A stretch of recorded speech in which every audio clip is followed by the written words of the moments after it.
Good morning বন্ধুরা, কেমন আছো তোমরা সবাই? আশা করছি সবাই খুব ভালো আছো, সুস্থ আছো। আমিও কিন্তু ভীষণ ভালো আছি। তো বুবাই লিপিস ওয়ার্ল্ডের আরও একটি নতুন ব্লগে তোমাদের সবাইকে ওয়েলকাম। আজকে হচ্ছে রবিবার আর এখন কিন্তু ঘড়িতে বেশ অনেকটাই বাজে। এখন বাজে প্রায় 10:30 আর গাছ থেকে 3টে এঁচড় পেরে নিয়েছি, নিয়ে এখন যাচ্ছি আমাদের ওই বাড়িতে। তো ভাই অনেক দিন ধরেই বলছিল এঁচড় খাবে, তো ওকে আসার কথা বলছিলাম। ও বলছে যে না, বিকালে আমি তোকে দিয়ে আসবো, তুই এখন আয়। তো আমি ভাবলাম ঠিক আছে, তাহলে যাওয়াই যাক। আজকে কিন্তু রোদের তেজটা বেশ ভালোই আছে। তো দেখো রেডি হয়ে চলে এসেছি একদম অটো স্ট্যান্ডে। একটা অটো প্রায় ছেড়ে দিয়ে চলে যাচ্ছিল, তো তারপরে আমাকে দেখে আবার দাঁড়ালো। তো এই অটোটা করেই সোজা বাড়িতে এসেছি। তো বাড়িতে চলে এসেছি, এসে ফ্রেশ হয়ে একটু বসেছি। আর এই পুচকি দুটোকে নিয়ে বসলে না, সময় যে কোথা থেকে পার হয়ে যায় বোঝাই যায় না। তো ভেবেছিলাম যে ব্লগ আপলোড করব না আজকে, তো ভাবলাম না, যেটুকু আর কি ভিডিও ক্লিপ আছে সেটুকুই একটু অ্যাড করে দিই। আর ব্লগ না দিলে না ভালোও লাগে না, সত্যি কথা বলতে। তো যাই হোক, তারপরে দেখো ও মনসা গাছের এই মানে আর কি গাছের মধ্যে অনেক পাতা পড়েছিল, ঝড় হয়েছিল তো কালকে, তো তাই জন্য সেইগুলো পরিষ্কার করছিল। আর আমাকে দেখলে একটু কাজটা বেশিই করে। তো যাই হোক, ওদেরকে নিয়ে সময় কাটিয়ে বেশ ভালোও কাটছিল। তো সেই রাতটা ছিলাম। তার পরের দিন দেখো এই 10টা 10:30টার মধ্যে আবার বাড়িতেও চলে এসেছি। ভাই এসে নামিয়ে দিয়ে গেছে, একটা কাজও ছিল তো সেই জন্য।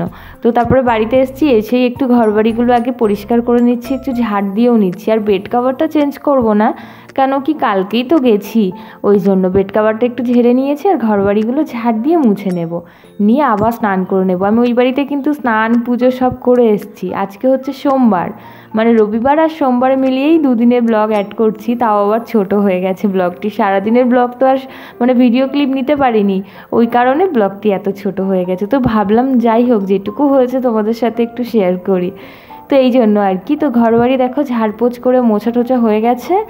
এখন যাব স্নান করতে, স্নান করে বেরিয়ে তারপরে রান্না বসাবো। তো আমি কিন্তু ওই বাড়িতেও স্নান করে পুজো দিয়ে তারপরে বেরিয়েছিলাম। তবে বাড়ি এসে যে এতগুলো কাজ করলাম, ওই জন্য আরও ঘেমে নিয়ে একা তো ভাবলাম আবার শ্যাম্পু করে নিয়ে একটু শ্যাম্পু করে স্নানটা সেরে ফেলি।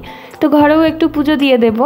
আজকে তো আর গীতা আস্বাদন করতে পারলাম না, আর গীতাটা ব্যাগে করে নিয়েও যাওয়া হয়নি। তো স্নান সেরে চলে এসেছি, এখন আমি সিঁদুর পরে নিচ্ছি। আর এদিকে দেখো চুলটাকে তাওয়াল দিয়ে বেঁধেই রেখেছি, কেননা এখনই ছাড়লে না, মানে ছেড়েই দিই সবসময়, তবে ছাড়লে না জল টুপটুপ করে পড়তে থাকে, খুব বিরক্ত লাগে।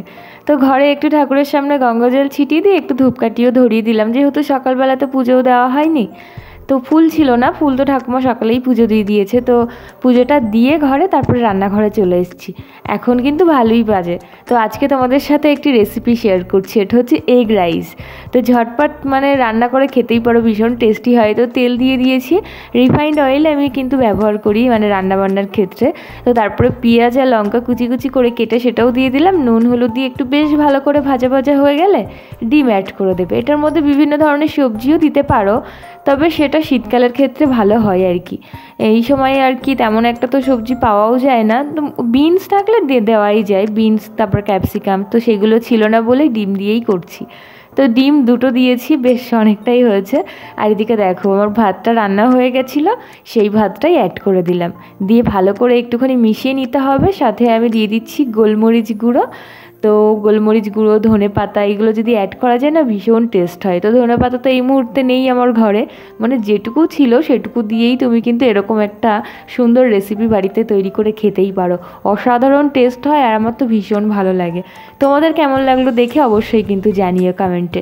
তো ফাইনালি কিন্তু কমপ্লিট হয়ে গেছে। আর চাইলে তোমরা কিন্তু এর সাথে একটি ডিমের অমলেট বা একটা তরকারি অ্যাড করে খেতেই পারো, ভীষণ টেস্টি হয়। তবে আমার জন্য এই শুধু শুধু খেতেই বেশি ভালো লাগে, তাহলে সম্পূর্ণ টেস্টটা পাওয়া যায় আর কি। সাথে একটি কাঁচা লঙ্কা নিয়ে নিয়েছি, যেন ঝালটা একটু কম লাগছিল ওই জন্য। তো চলো বন্ধুরা, আজকের মতো ব্লগটি এখানেই শেষ করছি। কেমন লাগলো আজকে সারাদিনের ব্লগটি অবশ্যই কিন্তু জানাবে একটি কমেন্টে। আর যদি ভালো লেগে থাকে অবশ্যই একটু লাইক করে দিও। দেখা হবে আবারও নতুন ব্লগে। চলো বাই, টাটা।